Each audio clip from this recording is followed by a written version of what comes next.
Madame le Président, il y a un vieil adage qui dit que une personne qui a faim est une personne en colère. Je sais que tout le monde est un peu fatigué en fin de matinée et j'essaierai de quand même vous faire une présentation intéressante. D'abord, je voudrais mettre en relief les deux aspects, les deux visages de l'agriculture et les opportunités qui existent pour trouver cette place idéale dont a parlé Sonia et aussi comment les différentes innovations peuvent contribuer. Les deux visages sont que l'agriculture, en fait, émet beaucoup de gaz à effet de serre, mais le point positif, l'autre visage est qu'il y a aussi un potentiel élevé de séquestration de carbone, 22 fois plus par hectare. C'est le cas pour le Kenya, la Tanzanie, l'Ouganda et certains pays en Afrique de l'Ouest. Dans l'est de l'Ouganda, une région semi-aride, nous avons effectué certaines études. C'est une région semi-aride, mais où alterne de la sécheresse et des inondations.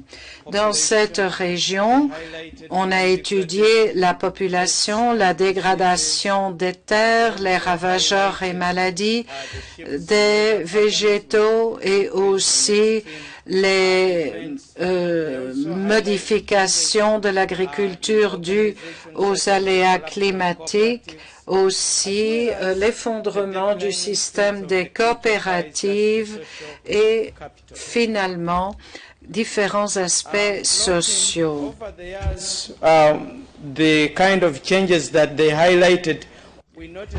Nous avons noté dans notre étude qu'au début des années 80, les événements extrêmes du climat ont commencé à se manifester. Dans le système des petits exploitants agricoles en Afrique, on est surtout affecté par la dégradation des terres. D'une part, la pression démographique est élevée et d'autre part, il y a une demande croissante d'aliments. Mais cette demande accroît l'intensification de l'agriculture. Avec cette intensification, la dégradation à son tour s'aggrave, ce qui réduit en général la sécurité alimentaire. Ce type de situation est encore aggravé par les ravageurs et maladies qui sont également en augmentation, comme nous l'avons montré sur le transparent antérieur. 37 millions d'hectares de forêts sont détruits en Afrique chaque année, selon des données de la FAO de 1986. Beaucoup de personnes doivent fabriquer du charbon de bois pour l'utiliser comme combustible, ce qui ne fait qu'aggraver l'érosion et les risques d'inondation. Les agriculteurs essayent de lutter contre ces phénomènes. Vous le voyez sur ces photos. Pendant les époques de sécheresse, on cultive surtout du manioc et plus particulièrement dans les terres humides. Mais dans les terres humides, il y a beaucoup d'inondations qui alors détruisent les nouvelles plantations de manioc. La situation est encore aggravée par le fait qu'une grande proportion de la terre en Afrique, plus de 55%, n'est pas cultivable. Il est donc nécessaire de déployer plus d'efforts d'adaptation au changement climatique. Les terres qui ont déjà été cultivées sont en voie de dégradation rapide. En moyenne, on obtient une tonne de maïs par hectare. Si l'on compare cela à la croissance de la population, on se rend compte qu'en Afrique de l'Est, par exemple, c'est-à-dire en Ouganda, au Kenya et en Tanzanie, ainsi qu'au Burundi et au Rwanda, 1,7 million de kilomètres carrés doivent alimenter près de 200 millions de personnes en 2025. Voilà les projections pour l'avenir et nous craignons que la plupart de ces personnes n'auront pas suffisamment d'aliments si les tendances actuelles se maintiennent. Je ne vais pas m'appesantir sur ce transparent et passer à celui-ci qui indique les résultats des activités qu'ont menées les communautés d'agriculteurs contre les événements climatiques extrêmes. Ce diagramme vise à reprendre les différents schémas que Sonia a indiqués. Je ne vais pas entrer dans les détails, Sonia les a bien expliqués. Ensuite, nous devons réfléchir dans nos débats aux négociations sur le changement climatique. On doit combiner l'adaptation et l'atténuation qui sont deux approches dans les activités. Il y a également l'existence de fonds de transition qui donnent des aides à la production agricole, et cela sur le court terme, pour combler la lacune entre la situation actuelle et l'adaptation. L'adaptation est en général faible en consommation de ces différents produits.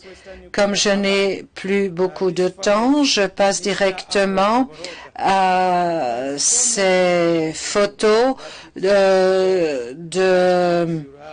exploitation agricole en Ouganda. Elle appartient à un agriculteur très important qui cultive de nombreuses cultures différentes sur ses exploitations. Mais avec cette variété de ressources, il faut aussi beaucoup de connaissances. C'est la seule façon de pouvoir retirer des bénéfices de cultures comme les agrumes. Quand on parle d'atténuation, là, il y a plus de risques que pour l'adaptation, mais il faut évidemment aussi plus d'investissement, surtout dans les régions les plus arides. Vous voyez sur les photos qu'il faut beaucoup de ressources aussi en main-d'œuvre. La photo de droite vient du Rwanda. C'est un projet financé par l'Union européenne.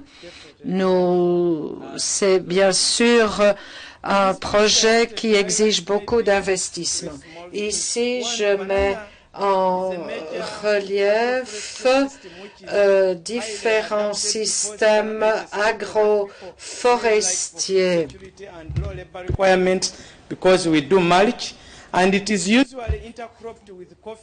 Ici, vous voyez des cultures de bananes qui sont alternées en rangées avec du café. C'est un système agricole qui devrait contribuer à la sécurité alimentaire. Un autre débat assez vif est celui sur l'irrigation et les apports en engrais. Il faut tenir compte de la dégradation élevée des terres et cela doit être, il faut donc combiner avec l'utilisation d'engrais pour arriver à des mesures assez simples qui génèrent des revenus. Parce que si un agriculteur ne peut pas augmenter son rendement, il ne pourra pas non plus mettre à profit la production en carbone. Je n'ai plus de temps, je ne peux donc pas vous donner les détails de c'est transparent. L'utilisation de Rhizopia, par exemple, cette culture augmente la production durée. Ici, vous voyez une matrice dont on a beaucoup parlé dans le cadre de la résilience de l'agriculture et ici, très rapidement, quelques éléments d'innovation, comme l'ont dit d'autres intervenants. Les innovations sur la chaîne de valeur créent des incitations pour les communautés. On développe ainsi le marché par des programmes de crédit qui permettent aux communautés de mettre pleinement à profit les technologies. Je vais terminer sur ma présentation et je vous remercie, mesdames et messieurs.